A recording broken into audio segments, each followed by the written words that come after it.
Вообще я считаю, что сейчас у нас на эстраде, в шоу-бизнесе не хватает цензуры. Она была в советское время, и я считаю, что от этого люди были добрее. Она несла свою пользу.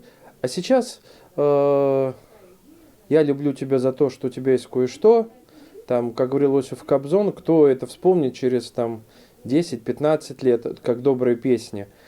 И мне бы хотелось нести эту цензуру и нести эту культуру в массы.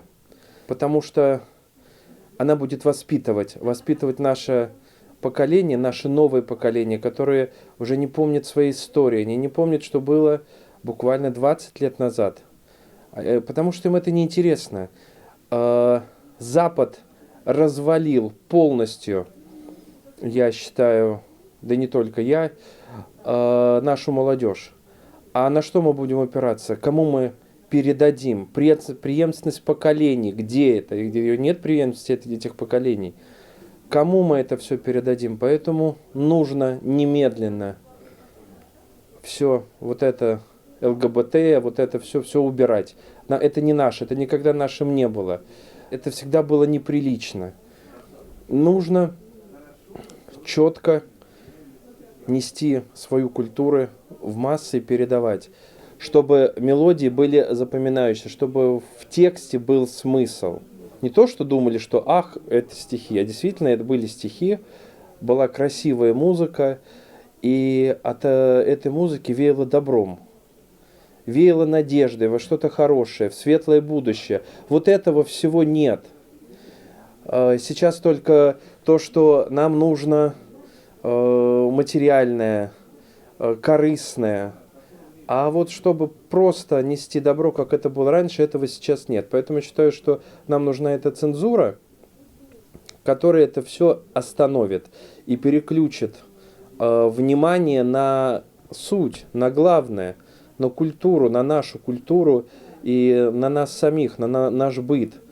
Поэтому мне очень бы хотелось бы видеть себя в этом ключе, в этом, не сказать жанре, а в этом направлении, чтобы мы подавали пример и чуть-чуть отрезвили наше молодое поколение, чтобы они не слушали Моргенштернов, где там непонятно что это, вообще это неприлично. Как я буквально недавно видел, там его слали куда подальше, он в ответ послал публику. Это ужасно. Вот этого быть не должно. Это никакой не хайп, это просто какое-то свинство. Он, этот Моргенштерн, виноват в этом, что публика ему так кричит, а он их воспитывает, Вот так воспитывать не надо.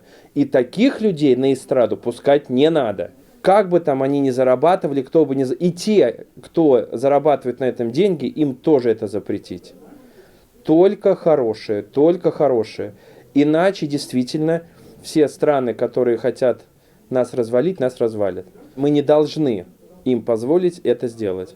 Вспомним Францию, 19 век. Но разве говорили они на русском языке? А наши русские по-французски в богатых домах, при дворе по-французски. Ну почему же во Франции не говорили на русском? А потому что они чтут свою культуру, уважают. А мы постоянно гонимся за чем-то новым, когда у нас свое все прекрасно. Поэтому нужно ценить себя, уважать себя. И именно нужно начать с культуры.